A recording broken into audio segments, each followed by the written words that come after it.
Bagaimana cara membedakan mimpi bertemu Rasul, apakah benar atau tidak? Mimpi bertemu Rasulullah Sallallahu Alaihi Wasallam. Rasulullah itu mengatakan, aku sudah ada, Adam baina ma'in utin. Adam belum ada. Berarti waktu itu apa yang ada? Ruhnya. Ketika orang bermimpi, dia masuk ke alam ruh, atau minimal ke alam malakut, alam malaikat, atau alam jabarut, alam arwah-arwah suci. Maka Allah izinkan kadang-kadang, jika kolbunya ada kerinduan kepada Allah, kepada Rasul, dipertemukan dengan ayah ruhnya. Dalam ilmu hakikat, sumber ruh kita dari pancaran nur Nabi Muhammad SAW. Maka disebutlah Rasulullah itu Abul Arwah, bapaknya ruh. Rindu nggak sama ayah? Rindu. Rindu nggak? Beneran? Bener. Dulu kita pernah ketemu loh ruh kita sama beliau. Tapi antum ketika diinstal ruhnya ke dalam tubuh, ditiupkan ke dalam tubuh, terjadi kegoncangan. Si otak tidak kenal siapa bapak ruh. Karena otak ini fisik. Maka wajib belajar mencari hakikat, mau pulang kemana dia. Kita kalau pulang ke kampung bukan? Kampung ruh kita di mana?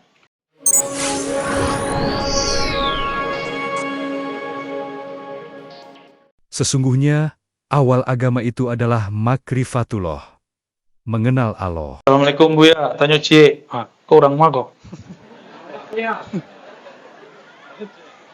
Mana yang lebih penting ke toriko yang ada, mursyidnya, daripada yang katanya ta'lim wa ta'lim, yang kebanyakan orang menyebutnya juga bertoriko. Yang bagus itu, yang mursyidnya ada ta'limnya.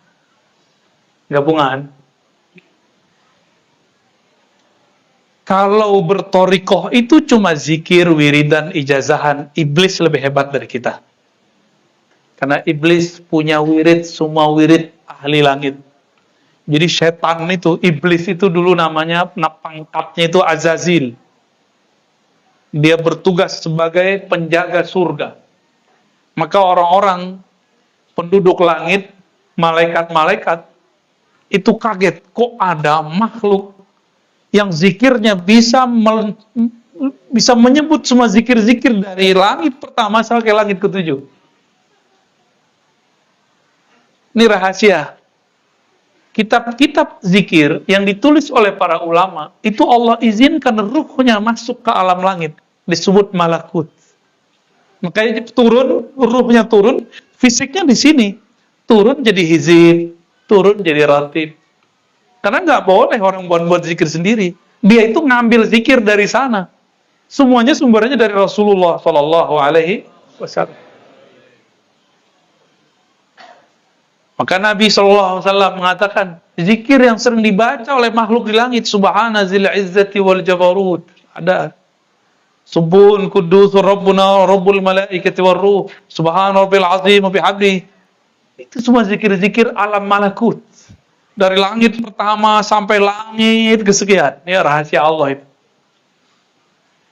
Itu iblis udah ngelewatin semua. Antum kalau cuma belajar zikir, sombong nanti. Terus merasa, orang kalau belajar zikir itu nanti sakti loh. Serius. Sakti aja. Airnya jadi obat. Bisa jalan di atas air. Kadang-kadang bisa terbang tanpa sayap. Baru sekali doang terbang udah belagu amat. Burung tiap hari terbang, nggak pernah belagu.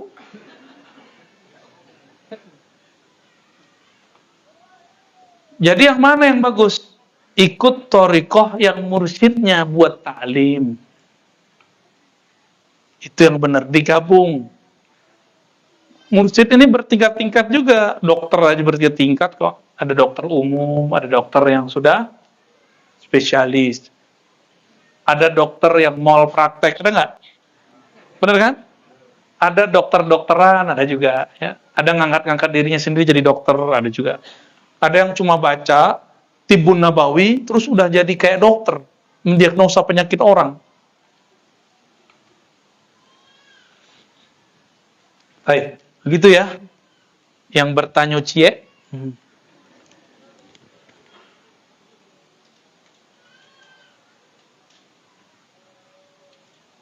Batam Center, Pak Zamzami. Ini yang punya air zam-zam kali ya.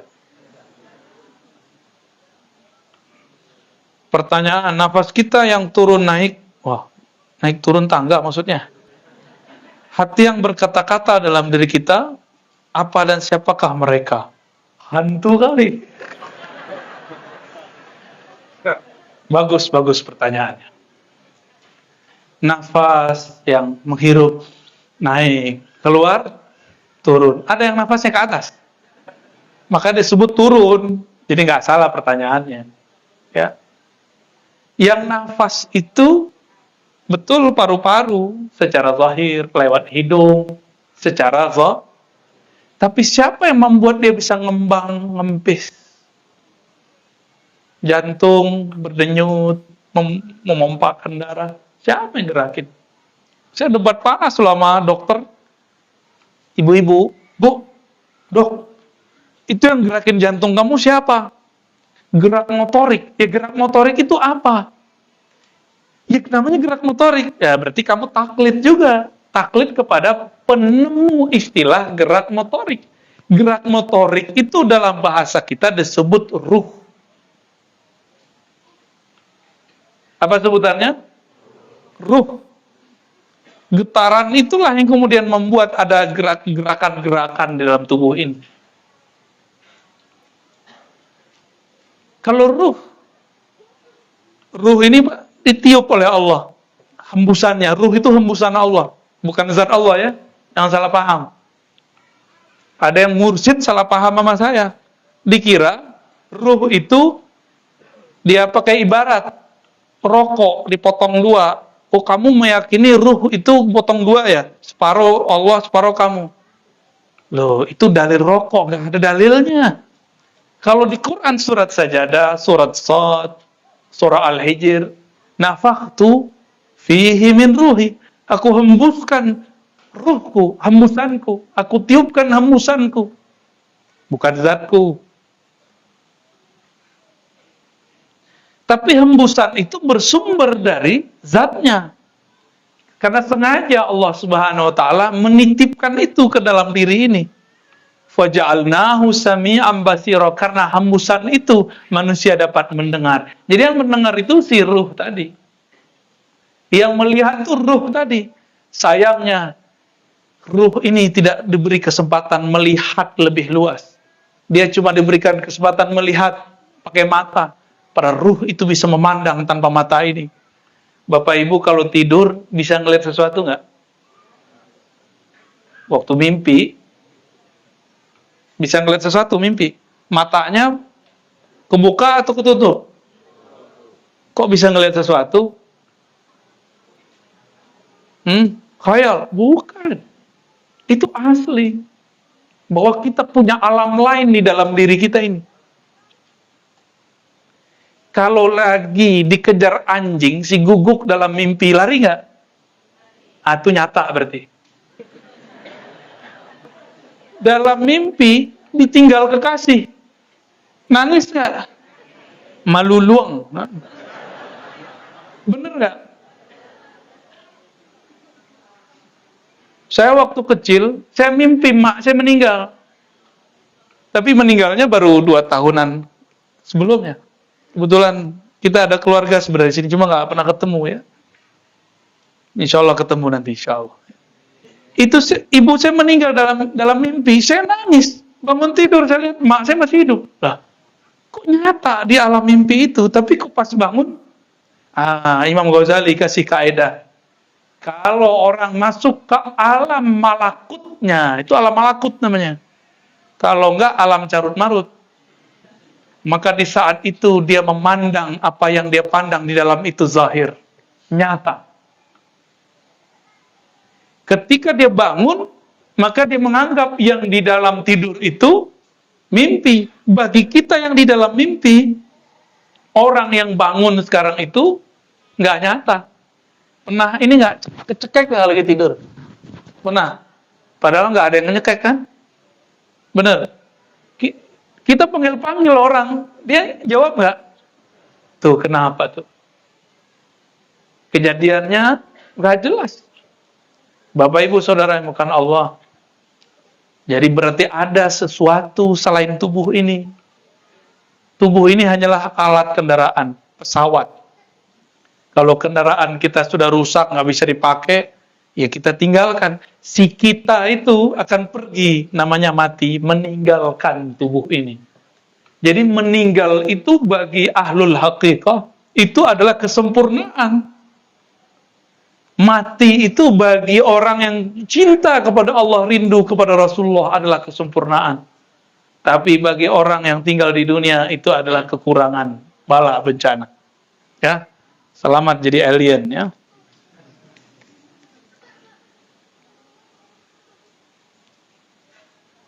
Ana pribadi belum mengetahui pengajian ma'rifat. Apa langkah usaha Ana agar bisa mempelajarinya dengan sungguh-sungguh? Mohon petunjuk. Kalau mau jadi dokter, kemana? Ke dukun. Mana kalau mau jadi dokter? Kuliah kedokteran. Kalau mau jadi arsitek, kemana? Ke pesantren.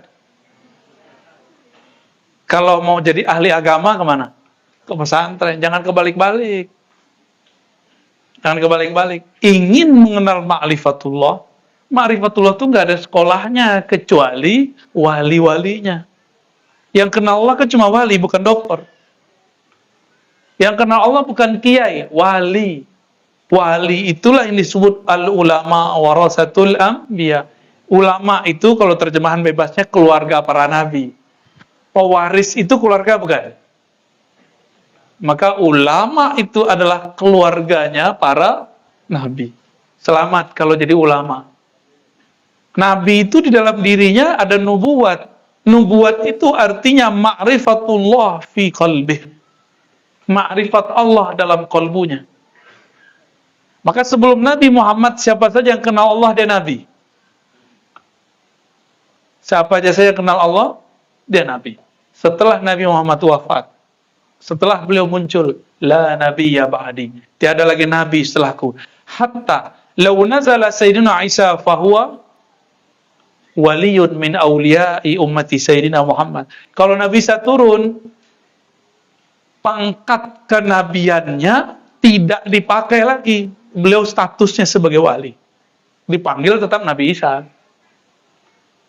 Cuma tidak berlaku kepada umat Nabi Muhammad sallallahu alaihi wasallam.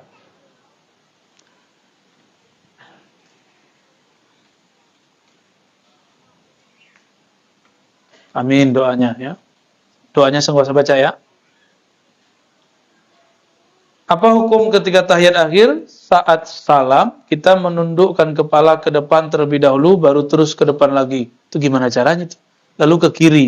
Apakah sah sholat kita? Gimana caranya Pak Kiai? Nundukkan terus maksudnya apa itu? Nggak ngertian itu ya. Thariqah baru ya, mazhab baru, mazhab al-Batamiyah. Sholat itu yang tenang. Jangan gerak-gerak aneh-aneh. Hatta gerak-gerak begini itu nggak usah.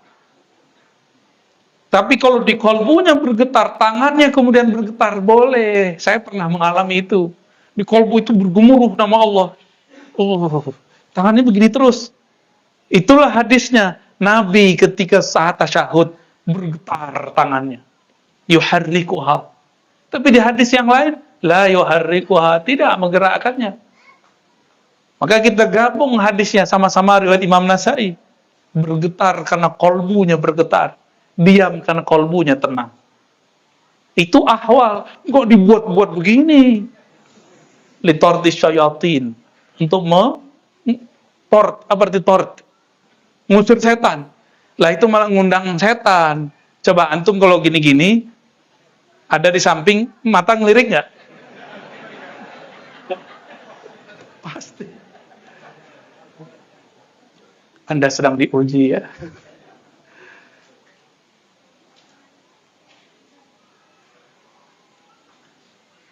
Bolehkah kita menyiapkan? Oh, pertanyaannya dari ibu-ibu toh ya. Apakah boleh menyiapkan makanan untuk suami yang sedang junub? Emang tangan ikut junub? Junub kan yang mana ya? Ya, nggak masuk. Dulu Abu Sa'id, Abu Hurairah datang kepada Rasul, ketemu Rasulullah di jalan. Terus Abu Hurairah nggak mau, dia ngerasa najis. Nabi tanya, Nabi kayak Abu Hurairah, kamu kenapa? Bapak kucing. Atau Abu Sa'id di riwayat lain. Apa jawaban mereka? Wahai Rasulullah, aku junub, malu deh. Kan ketahuan kan, wah belum mandi nih, belum mandi. Apa kata Rasulullah? Yang junub kan bukan tanganmu. Meskipun demikian, tetap dia nggak mau, dia merasa nggak pantas kepada Rasul. Tapi kalau untuk suami boleh lah ya. Cuma kalau saya nggak mau makan minum lagi junub, nggak mau aja. Saya mandi dulu. Susah amat sih mandi. Ya, dingin, kan udah ada penghangat air. Mandi ya. Jangan tidur lagi junub kecuali wudhu. Bersih-bersih dulu badannya, baru wudhu, tidur. Itu boleh. Namun lebih afdol mandi. Ya, ibu-ibu nih biasanya paling malas tuh. Malas karena rambutnya panjang. Gara-gara antum juga nih.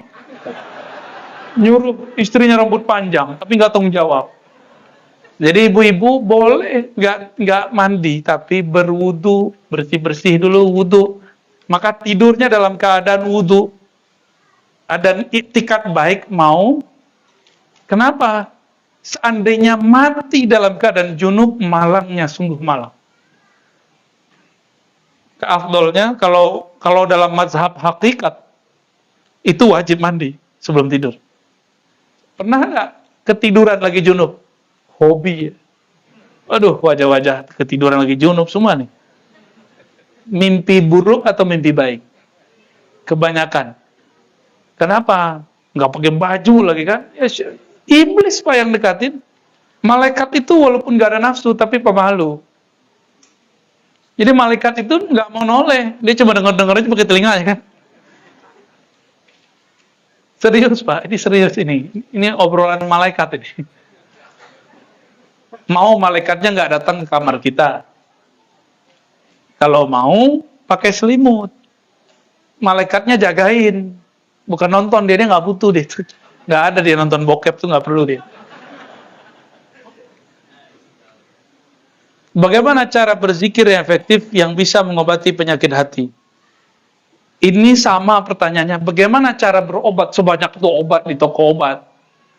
Siapa yang ngerti dosis obat? Dokter. Siapa yang ngerti obat kolbu? Mursyid. Atau penggantinya mursyid. Atau wakilnya mursyid. Itu ngerti. Yang dapat ijazah dari gurunya yang mengerti ilmu kolbu. Saya mau tanya, dokter bisa sakit nggak? Sama, mursyid juga bisa berpenyakit kolbunya. Tapi Allah memberikan dia perangkat untuk membersihkan kolbunya. Paham di situ? Terjawab? Jadi, jangan coba-coba sendiri. Kalau mau praktek. Coba antum nih datang ke apotek, nih habis, dapat wangsit. Macam-macam lah namanya. Dosis 3 kali sehari. Buat sendiri. 3 hari, hancur ginjalnya.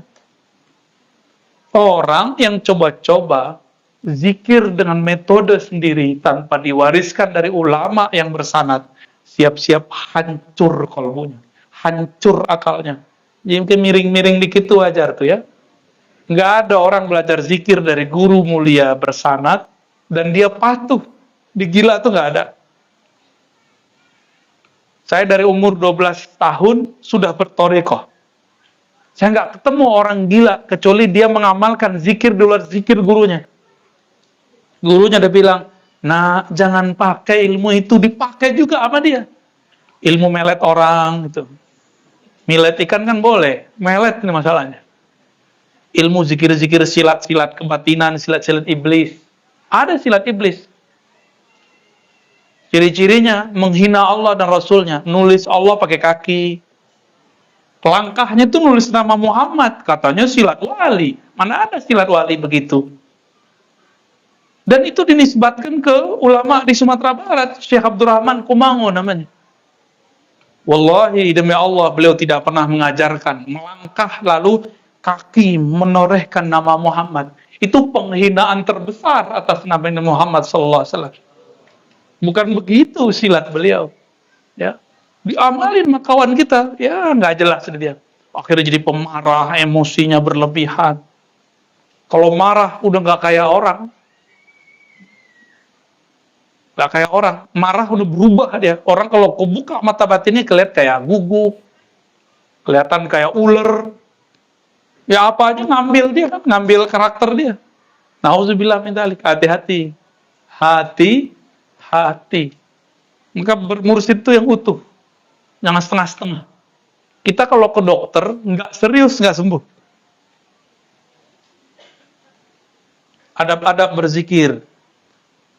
Ini kalau belum ketemu mursyid, ini adab zikir pertama syahadat. Ya. Yang kedua taubat. Yang ketiga syukur. Syukur itu dengan cara bertawassul. Kirim Fatihah kepada Nabi. Tanda terima kasih kepada Nabi. Kirim Fatihah kepada ulama-ulama yang mengajarkan kita. Tanda berterima kasih kepada ulama. Man lam yashkurin nas lam yashkurillah, kata Rasulullah. Siapa yang tidak berterima kasih kepada manusia, maka tidak berterima kasih kepada Allah. Manusia yang paling berjasa mengenalkan kita kepada Allah siapa? Rasulullah SAW. Maka beliau paling berhak dapat salawat, paling berhak dapat Fatihah. Lalu baca salawat. Setelah itu zikirlah subhanallah, alhamdulillah, Allahu akbar, terserah. Zikir yang pernah dipelajari. Ya, zikir-zikir umum aja dulu. Kalau kita sakit, nggak berani ke dokter, belinya sakit pala nih. Biasanya beli obat sakit pala kan? Yang dijual di umum kan? Boleh nggak? Boleh. Zikir subhanallah, alhamdulillah, wala ilaha illallah itu zikir umum. Ada di mana aja ada. Ya, yang itu boleh dipakai tanpa guru, tanpa mursyid. Oke. Cukup, masih ada lagi. Panen nih orang Batam nih. Baru kali ini saya jawab sebanyak ini nih. Dalam ma'rifat ilmu, apakah syariat, maksudnya apa? Dalam ma'rifat ilmu, apakah syariat tarekat itu berdiri sendiri? Wah, ini udah dijawab tadi ya, di MUI. Silakan dilihat video MUI tadi. Ada videonya? Ada. Bagaimana cara membedakan mimpi bertemu Rasul, apakah benar atau tidak? Mimpi bertemu Rasulullah Sallallahu Alaihi Wasallam.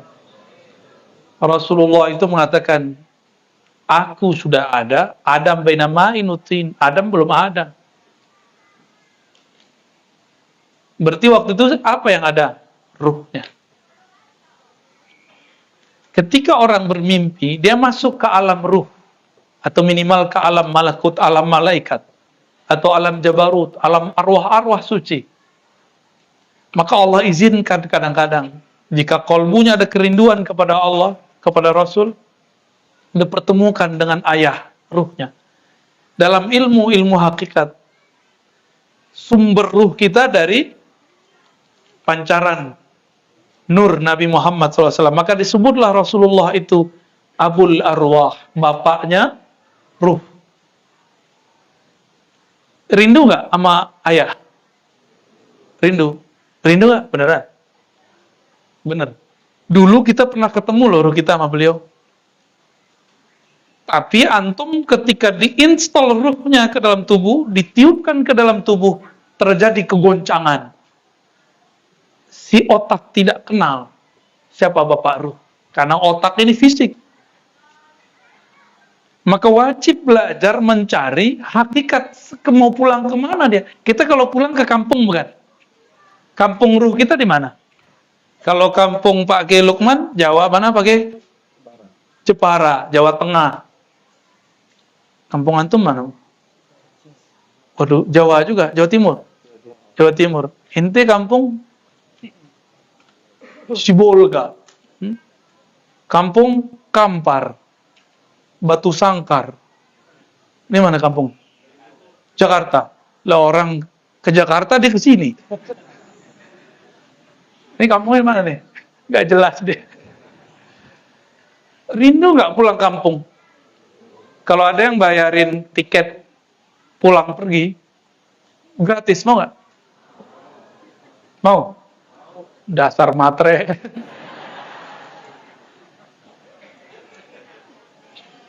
Allah itu bayarin. Ya ayyatuhan nafsul mutmainnah. Tapi pantaskan dulu diri menjadi jiwa yang mutmainnah. Siapa mutmainnah? Yang kenal nama-nama Allah. Lalu nama itu dia masukkan ke dalam kolbunya. Sehingga jiwanya menjadi tenang. Disebut an-nafs al-mutmainnah. Dipanggil undangan langsung dari Allah. Allah yang maha qadim. Dengan kalam qadimiyahnya berkalam, irji'i ila rabbiki radiyatan mardiyah, pulang kampunglah ke hadirat Rabbmu. Irji', bahasa Arab pulang, kembali. Kalimat pulang kembali berarti Allah mengakui dulu ruh kita pernah ada di sana. Irji'i, pulang, beda dengan izhab, pergi, itu beda. Ayatnya irji' apa izhab? Irji'. Kata mak kita, nak pulanglah ke rumah. Ya, mak saya udah nggak ada lagi yang begitu. Udah wafat beliau. Rindu saya beliau ngomong begitu. Pulanglah nak, walaupun sehari. Itu ibu yang ngomong. Nangis kita kalau ingat. Gimana kalau yang berbicara? Allah Subhanahu wa ta'ala. Wahai ruh-ruh yang aku tiupkan, pulanglah ke hadiratku. Pulanglah ke ayah ruhmu. Kembalilah ke hadiratku. Pulang kampung bahagia nggak? Bahagia. Maka kebahagiaan ruh itu kalau dia berpulang kepada bapaknya. Kalau dia kembali kepada ibunya. Menemui sang penghembus awalnya. Kul huwallahu ahad. Itulah yang disebut inna lillahi wa inna ilaihi raji'un. Maka tidak semua orang mati itu inna lillah. Tergadai dulu karena man rabbuka. Beruntunglah orang yang waktu di dunia kenal Allah. Dia cari peta pulang kampung. Bahkan dia memantaskan dirinya dengan izin Allah. Mendapatkan undangan dari Allah. Menjadi an-nafs al-mutmainnah. Ini baru COVID udah klusak-klusuk. Baru PHK udah mau bunuh-bunuh orang. Baru cerai udah mau bunuh diri. Baru patah hati, belum jelas juga mau jadi laki pebini. Udah mau bunuh diri. Biasa. Gaji nggak naik-naik, stres. Gimana mau jadi mutmainnah? Kedepan kita nggak tahu apa yang terjadi. Coba ikrarkan di kolbu dari sekarang. Rabbku, penciptaku, tempat aku berharap cuma Engkau ya Allah. Nggak ada yang lain. Bukan duit. Maka kalau duit berkurang, nggak berkurang harap kepada Allah. Sakit, sehat, senang, susah, itu bukan Tuhan kita. Tuhan kita cuma Allah Subhanahu wa ta'ala. Bapak Ibu yang dimuliakan Allah, masih terus lagi nih, ada pertanyaan lagi nih. Waduh, eman gak dibaca ya. Ini surat cinta ini. Benar, komunitas gerakan cinta masjid. Nah. Kabupaten Karimun. Itu pulau ya. Pulau yang berapa? 3 jam? 2 jam? Lumayan juga kalau berenang mati duluan tuh. Izin bertanya, bagaimana strategi menyatukan visi misi golongan muda dengan golongan tua dalam memakmurkan masjid? Jangan debat. Anak muda tuh harga yang tua. Yang tua tuh kasih kesempatan pada yang muda. Coba nih, Pak Kiai walaupun masih pakai handphone, bisa nggak ngurus-ngurus beginian? Nyambungin ke YouTube, ke Facebook, ribet nggak? Ribet. Biar mereka yang ngurus. Jangan kita nggak percaya sama anak muda. Anak muda itu, mereka kalau diberikan kepercayaan, itu satu tantangan dalam dirinya. Kita kan pernah muda semua. Saya aja masih muda kok. Yang tua, no. Masih muda juga kok, ubannya belum ada. Silaturahim. Anak muda ini kurang silaturahim, ngerasa yang tua-tua kolot. Orang tua mana mau dibilang kolot. Anak muda, kata orang tua, dibilang bandel, kurang ajar. Anak muda mana mau dibilang begitu. Nggak perlu silaturahim. Bangun. Jalinan kasih sayang. Ya. Apa kata Nabi? Laisa minna man lam yahtarim kabirana. Wa lam yarham saghirana. Bukan umatku yang tidak hormat kepada yang tua. Yang tidak sayang kepada yang muda. Sayang, hormat. Itu silaturahim. Ya. Semoga ada jalinan, bukan rapat loh Pak ya. Silatur, bukan rapat. Kalau rapat debat mulu. Nggak jadi-jadi masjidnya rapat mulu. Terus terakhir, ya. Alhamdulillah. Ini pertanyaannya berbahaya ini. Ada Salafi, ada Wahabi, ada Muhammadiyah, ada NU. Banyak lagi ibu ya. Yo. Apakah yang selain Ahlussunnah wal Jamaah tidak akan masuk surga? Loh, Anda bukan penitia surga. Apa yang salah dengan pemahaman yang lainnya? Yang dijamin Rasulullah masuk surga, yang ikut beliau, karena kunci surga ada di beliau. Maka semua kelompok klaim dirinya pengikut Rasulullah Sallallahu Alaihi. Ya, saya udah sering menyampaikan, kalau banyak orang ngaku keturunan Raja Ali Haji, buktiinnya pakai apa? Pakai baju. Nih, lihat nih baju saya di baju Sultan nih. Ya? Pakai apa tuh, kopiah yang Kepulauan Melayu itu apa namanya? Tanjak. Wah, nanjak gunung. Pakai tanjak, jalan-jalan di pasar, di masjid. Saya keturunan Raja Haji. Ditanya orang, mana buktinya? Nih, pakai tanjak. Nih, lihat nih. Sarung saya, lihat nih. Emang begitu caranya? Enggak. Sama, mau ngaku pengikut Rasulullah bukan dengan celana jingkrang. Gak cukup. Antum bagus sudah celana jingkrang. Buktikan pemahaman celana jingkrangnya dari Rasul.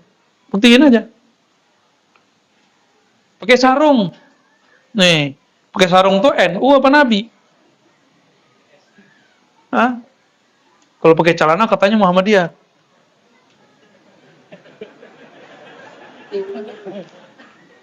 Lah, gak ada. Itu celana sama sarung udah ada sebelum NU Muhammadiyah. Bener gak? Dulu kayak Ahmad Dahlan pakai sarung loh. Cuma karena orang Muhammadiyah ini sering, karena punya kantor, orang NU punya pesantren. Orang Muhammadiyah nggak nyaman pakai sarung ke kantor. Paham? Saya pernah ngisi kajian di pusat kajian Muhammadiyah. Celana saya kotor, kebetulan di tas ada sarung, saya ganti sarung, diketawain sama pengurusnya. Lah, nggak salah ente. Loh kenapa? Kok pakai sarung? Ini Muhammadiyah, dia bilang gitu. Aneh tanya, ini sarung udah ada sebelum Muhammadiyah ente. Kejadian juga tuh ya. Pernah juga sebaliknya, saya pakai celana di majelis thariqat. Dikritik habis-habisan, ente sul adab. Masa ngimamin pakai celana? Kayaknya emang saya salah kostum 2 kali itu ya. Saya tanya sama dia, Syekh, ente mursyid ya? Kalau ente mursyid, ada nggak kewajiban sholat atau syarat sholat diterima pakai sarung? Enggak. Oh ya udah. Kan ilmu thariqat itu untuk mengetahui sholat diterima apa enggak. Saya mau nanya, adakah ajaran dauh para masyayikh dulu, taklim-taklim mereka yang mengatakan sholat kalau mau terima pakai sarung? Yang ada sholat kalau mau diterima tutup aurat, benar nggak? Sah namanya. Diterima nanti kolbunya urusannya. Selain Ahlus Sunnah, mampir dulu ke neraka. Masalahnya, orang yang sudah ngaku NU, Muhammadiyah, Salafi, benarkah mereka ini Ahlus Sunnah? Tinggal cek sanadnya ada nggak? Nasabnya ada nggak? ngaku habaib tapi nggak punya nasab, bisa nggak? Modal hidung mancung, dia nih mancung lumayan, tahu-tahu Batak. Ya. Orang Batak tuh senang loh disebut Batak. Ya, tapi kalau di beberapa kampung Batak loh itu ngejek tuh. Ya, padahal Batak itu keren. Ya. Horas, Pak. Ya. Kira-kira seperti itu ya. Punyakah sanad? Dan ternyata kita baru saja mengkaji di MUI tadi, ternyata ulama MUI-nya tawadu, alhamdulillah. Mau dengerin saya yang masih bodoh ini, masih kecil, mereka kan tua-tua semua tuh. Ya, mau dengerin kita yang masih bocah kecil, alhamdulillah. Ya, kita berbagi. Dan saya sampaikan bahwa pembuktian klaim itu nggak cukup dengan berbaju, berpakaian, tapi cukup itu dengan nasab. Ini sekarang nih terakhir, ini teman saya yang hidung mancung nih, kita kasih dia serban, kita kasih dia gamis, kasih tongkat, Habib. Jadi Habib langsung nggak dia dengan baju begitu? Tanya dulu, fam ente apa? Ada nggak namanya di Ropito Alawiyah? Ya? Kalau nggak ada, itu namanya Habiban, Mbek panggilannya. Ada orang ngaku dengan sarungnya bahwa dia ahlus sunnah.